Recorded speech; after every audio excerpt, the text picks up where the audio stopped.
Olá, muito boa noite para você. Hoje é quarta-feira, dia 23 de fevereiro. Está começando a partir de agora o nosso Alba Notícias. Você vai ficar por dentro de tudo o que acontece aqui na Assembleia Legislativa da Bahia, além dos fatos relevantes que envolvem o nosso estado. Seja muito bem-vindo, você aqui de Salvador, você da região metropolitana e no sudoeste baiano, em Vitória da Conquista e ali nas cidades vizinhas. O nosso jornal é exibido pela TV UESB, grande parceira aqui da Rede Alba de Comunicação. Sejam todos muito bem-vindos. Vamos aos destaques da edição de hoje.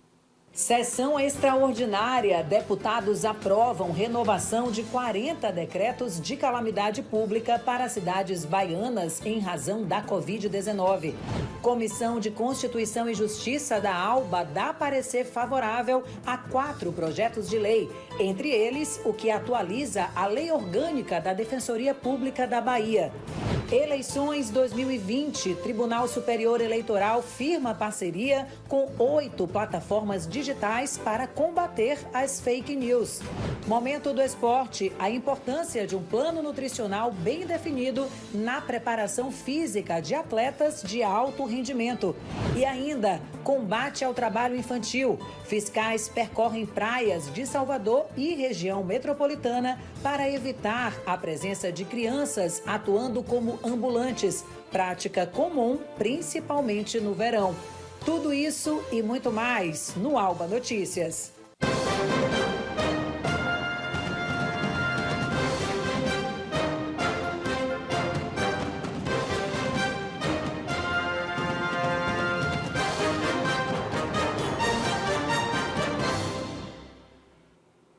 Muito boa noite para você. Em sessão extraordinária comandada pelo deputado Paulo Rangel Lula da Silva, que assumiu interinamente a presidência da ALBA por conta de uma viagem do presidente Adolfo Menezes, parlamentares aprovaram a renovação de 40 decretos de calamidade pública de municípios baianos em razão da Covid-19. Mas o PL sobre saneamento básico, que adequa a legislação estadual e a Embasa ao novo marco legal do saneamento, ficou para o começo de março. Vamos ver como foi. A sessão comandada pelo presidente interino da Assembleia Legislativa da Bahia, deputado Paulo Rangel Lula da Silva, foi aberta pontualmente às 15h. Durante suas primeiras palavras, ele ressaltou sobre o período que estará à frente da casa. Espero agir com muita tranquilidade, dar continuidade àquilo que o presidente Adolfo vem desenvolvendo, um trabalho, inclusive, feito de forma muito consciente, de forma muito cautelosa, cuidadosa, e acho que vai ser realmente um momento sem nenhuma surpresa. Durante a sessão, os parlamentares aprovaram de forma unânime a renovação do estado de calamidade pública de 40 cidades baianas em razão da Covid-19. O relator da matéria, deputado Jacó Lula da Silva, afirmou da importância de renovação do decreto, com validade até 30 de junho deste ano, mas que poderá ser estendido até janeiro do ano que vem. É mais do que necessário que adotemos essas medidas e todos esses projetos estão em conformidade com a legislação, todos são constitucionais e, portanto, nós opinamos pela aprovação de todos. Os deputados presentes também deram início à apreciação do projeto de lei de autoria do governo do estado que adequa a legislação sanitarista baiana às exigências do novo marco legal do saneamento básico criado em julho de 2020 e que define os planos regionais de saneamento básico de 5 microrregiões da Bahia: Portal do Sertão, Litoral Norte e Agreste Baiano, Cisal, Jacuípe e Recôncavo. Mas a votação foi adiada por conta de um pedido de vista da bancada da oposição. Também a oposição entendeu, pediu vista, porque houve essa alteração, é natural, e o deputado Paulo Rangel convocou uma nova sessão. Eu espero que a gente possa aprovar esse projeto e apresentar o outro, que é um projeto de lei que define os objetivos e a modernização da empresa pública Embasa. Esse projeto foi um projeto que já foi votado no ano passado, que é a extensão da macro-regionalização da atuação da Embasa em água e saneamento. Teve uma emenda nova do relator e também nós vamos encaminhar esse projeto para ver a opinião da UPB, para saber o que é que os municípios pensam sobre esse projeto, porque até então os municípios serão afetados por essa complementação dessa macro regionalização. Funcionários da Embasa e representantes do Sindicato dos Trabalhadores em Água, Esgoto e Meio Ambiente no estado da Bahia acompanharam a votação no plenário da Casa e, após a sessão, realizaram uma manifestação na entrada da Alba com o apoio de alguns parlamentares. O projeto ele precisa ser melhor debatido, né? A gente acha que é um projeto que precisa ser aprofundado o debate sobre alguns itens dele. Então, sempre é uma nova oportunidade para que se aprofunde o debate, para que se discuta o texto, veja qual é a melhor forma de se redigir e de uma redação que realmente seja para fortalecer a Embasa, para fortalecer o orçamento da Bahia. Exatamente, ganhar tempo abre a possibilidade de melhor análise para que todas as partes sejam beneficiadas. Vamos falar agora sobre os trabalhos da Comissão de Constituição e Justiça aqui da Alba, que aprovou nesta última terça-feira 4 projetos de lei. Entre eles, podemos citar aqui um PL complementar da Defensoria Pública da Bahia, que atualiza a lei orgânica do órgão com o objetivo de melhorar as atividades internas. Confira na matéria de Ila Saveira. A Comissão de Constituição e Justiça da Alba CCJ cumpriu pauta ordinária. Entre os projetos de lei que tiveram parecer favorável estão o que institui o Dia Estadual de Combate e Prevenção da Hanseníase e o Janeiro Roxo, o que obriga as operadoras de planos de saúde a fornecerem por escrito as recusas dos atendimentos aos seus conveniados, o que estabelece medidas de proteção aos motoristas, cobradores e colaboradores do sistema de transporte coletivo de passageiros na Bahia, e o projeto de lei complementar, que atualiza a lei orgânica da Defensoria Pública da Bahia, com o objetivo de melhorar as atividades internas do órgão. Todos os estados, leis semelhantes e dezenas, centenas de leis foram aprovadas dessa natureza. É uma adequação, inclusive, de questões administrativas internas corpóreas e atualizando e adequando a leis complementares federais. As pautas aprovadas seguem para votação no plenário. Quanto ao projeto que autoriza o Poder Executivo a conceder isenção fiscal a instituições de ensino médio e superior que forneçam bolsas de estudos a atletas em situação de hipossuficiência, o deputado Paulo Câmara deu parecer contrário por inconstitucionalidade, justificando que a matéria não é de competência do Poder Executivo. Nenhuma lei no sistema de direito positivo vigente do Brasil dispõe de autoridade suficiente para impor ao chefe do Poder Executivo o exercício compulsório do poder da iniciativa legislativa. Portanto, a lei que autoriza o Poder Executivo a agir em matéria de sua iniciativa privada, em verdade, tem caráter imperativo. Deste modo, a iniciativa está maculada de vício formal de constitucionalidade ante a ingerência parlamentar em matéria privativa do chefe do Poder Executivo, violando o inciso 3º do artigo 77 da Constituição Estadual. Muito bem, vamos mudar de assunto agora, falar do novo presidente do Tribunal Superior Eleitoral, o ministro Edson Fachin, que tomou posse do cargo no começo da noite desta última terça-feira. No discurso de posse, o ministro defendeu a liberdade de imprensa e pediu respeito ao resultado das urnas em outubro. Sobre essa questão, horas antes, em seu último ato, ainda como presidente do TSE, o ministro Luiz Roberto Barroso assinou um termo de cooperação com diversas plataformas digitais para coibir as fake news nas eleições.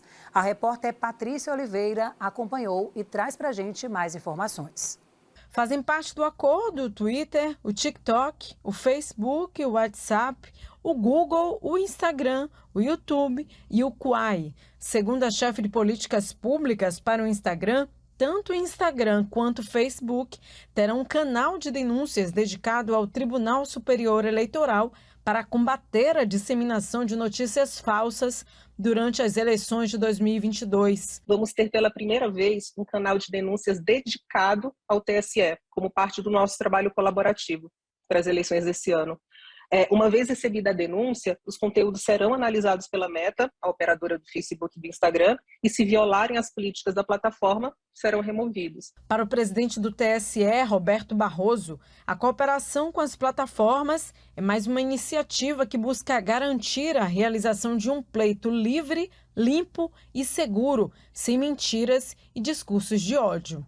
Como quase tudo na vida, também podem haver abusos e má utilizações, e é justamente para contê-las que nós estamos aqui nessa conversa, nessa parceria, que eu acho que renderá bons frutos para que nós possamos empurrar as fake news, a desinformação, as teorias conspiratórias para a margem da história e permitirmos um debate público de maior qualidade. O diretor de Relações Governamentais do Google Brasil, Marcelo Lacerda, afirmou que é preciso garantir um ambiente online livre, mas que seja seguro e sem tentativas de desinformação. O Google leva muito a sério a questão do enfrentamento à desinformação.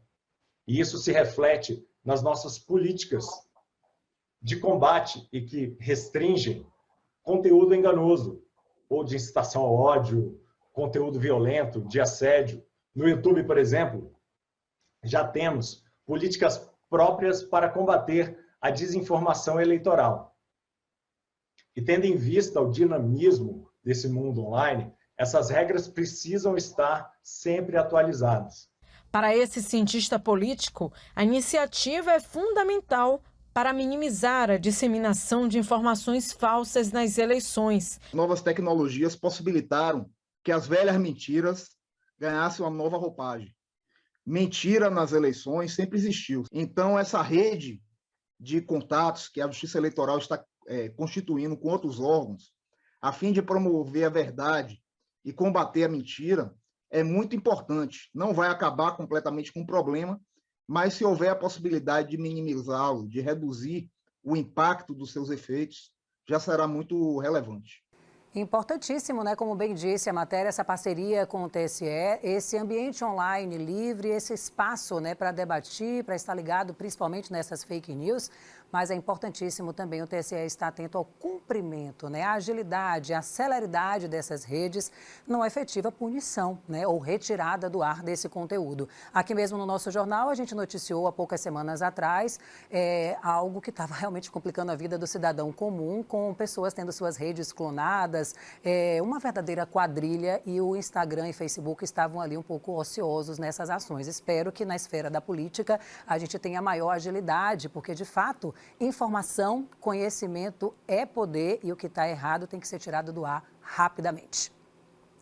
Bom, gente, a partir da próxima segunda-feira, dia 28, o Ministério da Saúde vai reduzir em mais de 62% o financiamento federal para a manutenção dos leitos de UTI Covid em todo o Brasil. Isso significa que o governo federal vai reduzir de R$ 1.600 para R$ 600 o valor que é pago pela diária de um leito. Essa diferença atinge diretamente os cofres estaduais e também municipais, o que preocupa as autoridades locais. Para a Bahia, por exemplo, aqui o nosso estado, manter os atuais 649 leitos de UTI Covid em funcionamento, o governo do nosso estado e os municípios terão que arcar adicionalmente com mais de R$ 23 milhões por mês. Imagina só. Indignada com essa informação, a secretária estadual da Saúde, Adélia Prado, disse, abre aspas, decretaram o fim da pandemia pela via financeira. Confira o vídeo publicado pela secretária no site oficial da pasta. Vivenciamos no Brasil uma pandemia Covid-19. O Ministério da Saúde parece desconhecer esse assunto. É inadmissível que o governo federal não cumpra a sua responsabilidade de financiar assistência à saúde do nosso cidadão e deixe de fazer o apoio financeiro adequado aos leitos de UTI Covid. Tem nos preocupado porque onera estados e municípios que já vêm complementando o financiamento dos leitos Covid. Com toda certeza, preocupa bastante. Inclusive, quero convidar você que está em casa para ficar atualizado da situação da saúde aqui no nosso estado, a situação de ocupação justamente desses leitos de UTI, para a gente ter uma ideia do custo aqui do nosso estado, com quadro, inclusive, disponibilizado pela Secretaria de Saúde do Estado. Vamos começar com a enfermaria, para a gente ficar um pouco mais tranquilo. Enfermaria adulto, taxa de ocupação hoje está com 35%, total de leitos são 764, atualmente estamos com 271 leitos ocupados. Enfermaria pediátrica, o total são 90 leitos. Atualmente, 56 leitos estão ocupados, ainda 62% de ocupação para essa taxa aí da enfermaria pediátrica. Agora vamos lá para esses dados de UTI que traz esses custos elevados para estados e municípios. Total, 605 leitos da UTI adulto. Atualmente, gente, tem 330 leitos ocupados. Começa a somar aí de 1.600, né? Reduziu para 600, são menos R$1.000 aí em cada leito que o governo ou o município vai ter de custo para manter esses seres humanos vivos, tá? Representa aqui hoje, ó, 55% de ocupação. Vamos falar um pouquinho da UTI pediátrica. Total, 44 leitos, 36 leitos estão sendo ocupados nesse momento. São 82% a taxa de ocupação, que preocupa ainda bastante, principalmente nessa questão aí das crianças, porque essa taxa ainda se mantém elevada. A gente está, inclusive, produzindo matéria e ouvindo pessoas, né, dessa área da saúde para trazer para a gente explicações, porque este número aqui de ocupação de leito de UTI infantil ainda continua elevado. No próximo bloco, a gente tem aqui o Momento do Esporte com as notícias do futebol e tem também uma matéria sobre a preparação física de atletas de alto rendimento. Você vai ver também que, além de treinar bastante, os profissionais precisam se alimentar bem, com a ajuda, inclusive, de um nutricionista, para atingir, é claro, grandes objetivos. O intervalo é rápido. O Alba Notícias volta já.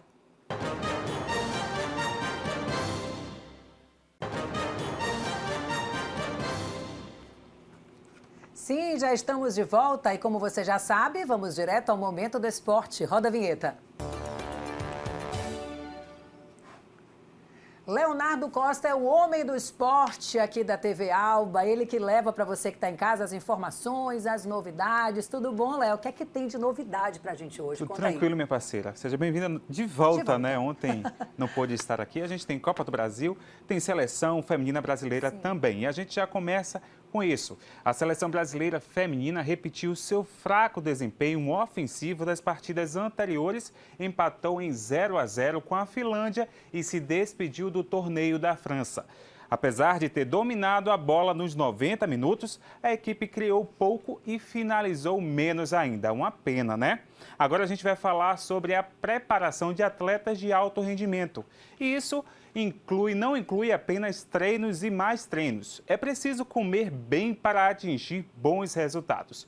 E o nutricionista é o responsável por montar um plano alimentar para que os campeões cheguem saudáveis e com o seu máximo potencial em questão de desempenho. Vamos entender mais da importância desse profissional, também nesse contexto, na matéria da nossa parceira TV UESB. Roda aí. Para alcançar resultados e ultrapassar limites, um atleta de alta performance não depende apenas do talento. Trabalho duro e muita dedicação contam, mas sozinhos não é possível chegar a lugar nenhum. Em esportes coletivos, então, há necessidade do apoio técnico, da estrutura do clube e o acompanhamento de profissionais que vão atuar com o objetivo de promover mudanças no individual, capazes de influenciar positivamente no desempenho da equipe. Quando estamos falando do futebol, por exemplo, e aí que entram em cena os profissionais da educação física e da nutrição. O papel do nutricionista ele vem muito associado, né, atrelado aí à preparação física e pelo profissional de educação física. Então, basicamente, o que a gente consegue aí extraindo em cima da nutrição? A gente tenta suplementar, ou através da alimentação, ou buscando algum outro recurso, que esse atleta ele recupere mais rápido daquela carga de treino que ele tenha feita, ele melhore sua performance, então eu recupero ele, melhoro ele, para que ele se prepare, né, para o dia seguinte no treino. De acordo com a planilha de treino também do preparador, a gente consegue saber em que estado ele está, se ele está no período de pré-temporada, de temporada, enfim. Então se ele está no período de carga mais alta, de carga mais baixa, um período de polimento. Então tudo isso é conversado para que a gente tenha esses atletas, né, dentro assim do seu melhor, para estar desempenhando dentro de campo aí um grande papel, tanto da forma da recuperação quanto da performance, enfim. Então tudo isso tem que ser bem dosado para que a gente consiga extrair o máximo possível dos atletas. É o preparador físico que faz o controle de volume, de intensidade, né, vê a necessidade desse atleta, o que ele precisa evoluir dentro das valências físicas do esporte que ele pratica. Então, assim, o personal, o preparador físico, ele tem um papel fundamental na preparação do atleta. O casamento entre a nutrição e a educação física podem gerar frutos positivos. Para isso, o diálogo entre os dois profissionais é fundamental, a fim de que as metas estabelecidas após as avaliações sejam efetivadas da melhor forma possível. O diálogo com o profissional de educação física, ele é sempre bem-vindo, na verdade, né? Ele é necessário, até por conta, às vezes, do contato do profissional de educação física ser maior do que o nutricionista. Então, o nutricionista ele tem um contato menor com o atleta e o profissional de educação física tendo um contato quase que diário, né? Então, ele consegue extrair do atleta, ele tem um pouco mais de confiança, extrair um pouco mais, como é que tá, o volume tá mais alto, tá mais baixo, tá muito cansado, tá se sentindo recuperado. E aí, através desse diálogo que ele tem com o atleta, ele consegue, né, passar para o profissional de nutrição para a gente avaliar a necessidade aí, ou de uma suplementação, ou enfim, ou de uma viagem que fez, a gente vai jogar em tal estado, em tal cidade, e que é o caso do Campeonato Baiano, né? Vamos jogar em tal cidade e aí o clima lá vai estar mais quente. Então a gente tem que ver aí uma estratégia de hidratação, ou então a gente tem que passar um cardápio para o hotel que preconize isso, que viabilize isso para o atleta. Então todo esse contato é válido desde o treino, recuperação, viagem, antes do jogo, durante do jogo, após o jogo. Então o contato acaba sendo o contato que eu não tenho direto com os atletas 24 horas, acaba sendo aí, né, com a comissão técnica e principalmente com o profissional de educação física. Quando a gente fala de atividade física, as pessoas hoje, elas querem fazer atividade física para uma perda de peso, estética, né? Então assim, e só o condicionamento físico, ele não faz adquirir essa perda de peso. Então precisa ter um acompanhamento nutricional.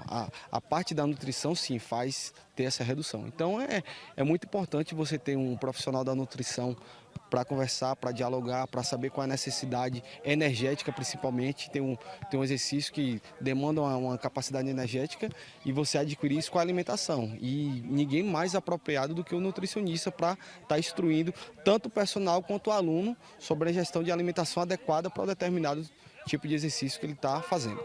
Após as avaliações, atividades, estilos e rotinas prescritos, os dois profissionais vão acompanhar de perto os atletas.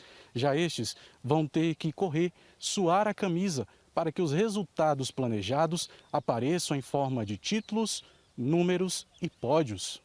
Como todos sabem, nosso instrumento de trabalho é nosso corpo e a nutrição, né, nossa alimentação é fundamental para o nosso desempenho. O preparador físico precisa saber como nós estamos antes do campeonato, para saber se vamos chegar bem ao campeonato, e durante a competição, para saber os níveis de treino, a intensidade que a gente vai ter que treinar, como a gente deve jogar. Então é importante demais. Então, a importância é muito fundamental, né, porque eles nos preparam para a gente exercer um bom desempenho de campo. E a nutricionista é para que venha dar uma alimentação correta para que a gente, após ou antes do treino, que a gente possa se alimentar para recuperar o que foi gastado aí dentro do campo. A gente espera que esse diálogo entre esses dois profissionais traga resultados aí para o Vitória da Conquista, que está ali na lanterninha aí do Baianão, né? Isso, alimentação é tudo. Vale aquela velha máxima, a gente é o que come. Fica a dica. E agora falando em futebol masculino, hoje tem confronto entre Atlético de Alagoinhas e o CSA em jogo que vale vaga na segunda fase da Copa do Brasil. A partida está marcada para acontecer no estádio Carneirão, em Alagoinhas, e tem bola rolando daqui a pouco às 9h30.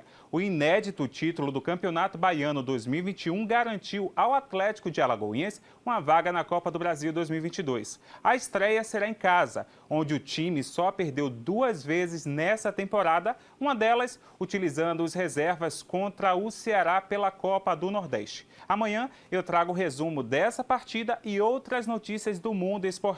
Eu vou indo. Manda sua sugestão de pauta ou crítica para a gente. O nosso Instagram é @TVAlba. Anota aí. É com você, Milena. Valeu, Léo. Obrigada pelas informações. Esse resultado da alimentação é importantíssimo, né? Não só na performance aí dos atletas, como você também que está treinando aí, que quer emagrecer, que quer ganhar massa magra. A alimentação, minha gente, traz todo o resultado. Léo, traga amanhã para a gente atualizações sobre essa partida, né? Que aconteceria, minha gente, aqui em Salvador, todo mundo na maior expectativa, né? Brasil e Chile seria o quê? Dia 24 de março, se eu não me engano.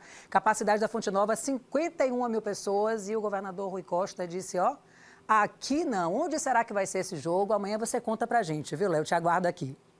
Olha só, minha gente, você que está acompanhando aqui a nossa programação, que curte dança e busca qualificação nessa área, preste atenção, tá? O Centro de Formação em Artes da Fundação Cultural do Estado da Bahia está com 30 vagas gratuitas para o curso de balé clássico na Escola de Dança lá da FUNSEB. Quer saber mais detalhes? Vamos lá saber dessa e de outras notícias no nosso giro, direto da redação. Fala aí, Karina Araújo. Oi, Milena. Podem participar pessoas maiores de 16 anos que tenham experiência em balé clássico ou nível intermediário ou também o avançado. As inscrições vão até o dia 27 de fevereiro e os interessados devem acessar o site fundaçãocultural.ba.gov.br. E agora uma notícia sobre os testes de detecção da Covid-19.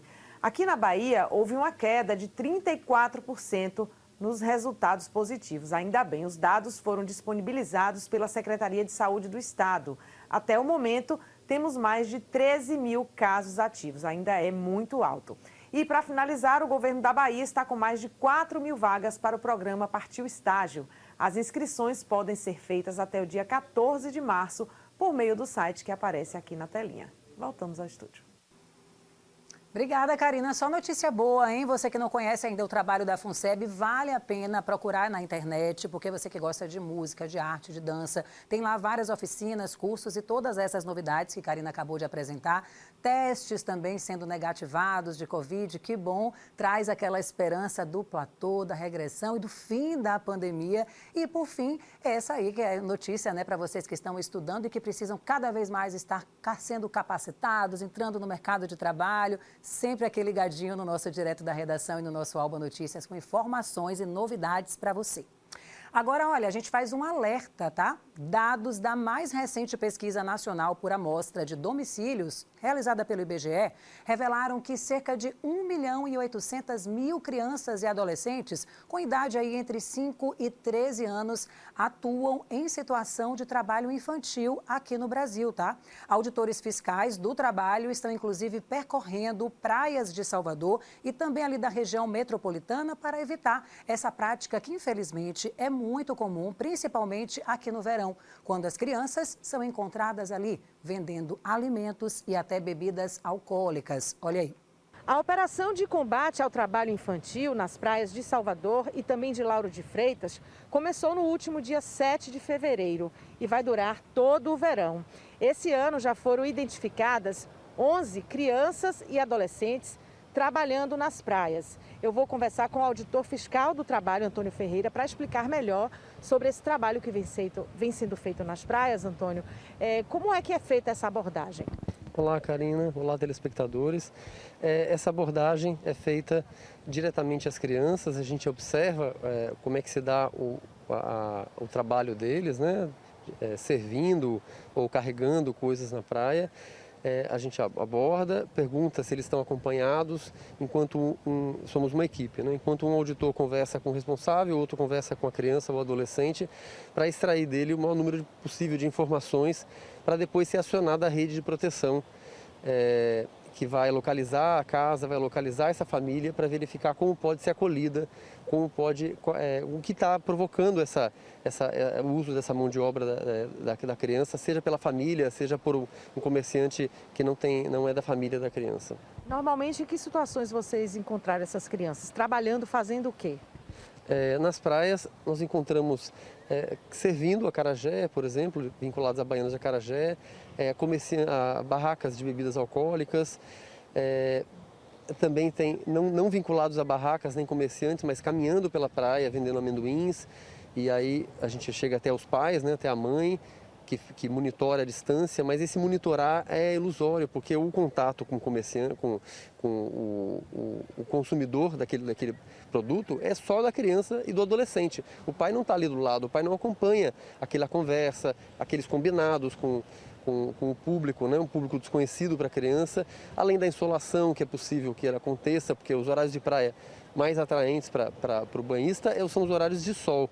Então, as crianças e os adolescentes ficam expostos à insolação. Então, são essas as preocupações que fazem que o trabalho, a fiscalização seja presente. Além da exposição solar, Antônio, que outros riscos essas crianças estão expostas, né? Elas deveriam, na verdade, estar estudando, né? Sim.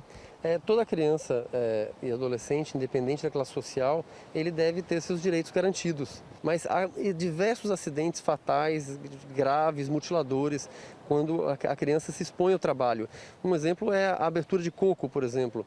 Uma distração, é possível que uma parte do corpo seja decepada. Então, o trabalho, ele exige atenção, exige uma maturidade que muitas vezes essas crianças e adolescentes não têm. Como é que as pessoas podem denunciar, né, casos de trabalho infantil? Sim, o canal mais fácil é o Disque 100, uma ligação gratuita e pode ser a partir de celular, a partir de telefone fixo, pode ser anônimo inclusive. Denuncia inclusive trabalho infantil doméstico, que é mais difícil de nós chegarmos. Então a gente chega invariavelmente através das denúncias. Então um vizinho, alguém que observa aquela criança vinda do interior, trabalhando para outra família, e é mais difícil de ser detectado, é um trabalho quase invisível. Então, as denúncias são muito importantes também nesses casos. Ok, Antônio, muito obrigada, viu, pelas informações aqui para a gente, para o Alba News. É isso mesmo, quando a gente faz a denúncia, a gente está protegendo essa criança, fazendo com que ela tenha acesso à educação e se torne um adulto melhor, mais responsável e que tenha acesso no futuro a uma profissão. Então, denuncie sim, use o canal Disque 100 e proteja essa criança. Karina Araújo, para o Alba Notícias. Muito obrigada, Karina. Obrigada também ao Antônio pela disponibilidade em conversar com a nossa equipe. Situação bem complicada, né? Agora fica a pergunta, e ali, encontrando essa criança em situação de trabalho, o que é feito com essa criança, o que é feito com essa família? Qual o encaminhamento que o poder público está dando para essa criança? A gente fala local de acolhimento, a gente fala oportunidade de cursos ou de qualificação para esses pais. A situação está bem complicada, né? Tendo em vista esse momento que todos nós estamos enfrentando de uma pandemia que acaba, que não acaba e que dificulta a economia e que dificulta a geração de emprego. É um ciclo, né, que tem aí várias questões e nuances para a gente se adaptar. Mas muito obrigada por todas as informações. Fica esse alerta realmente para que haja denúncia. E fica aqui também outras dicas, né, para locais de fiscalização, diversos semáforos aí da região da Pituba. A gente vê, inclusive, famílias inteiras, muitas crianças também ali expostas, né, em uma situação de vulnerabilidade enorme.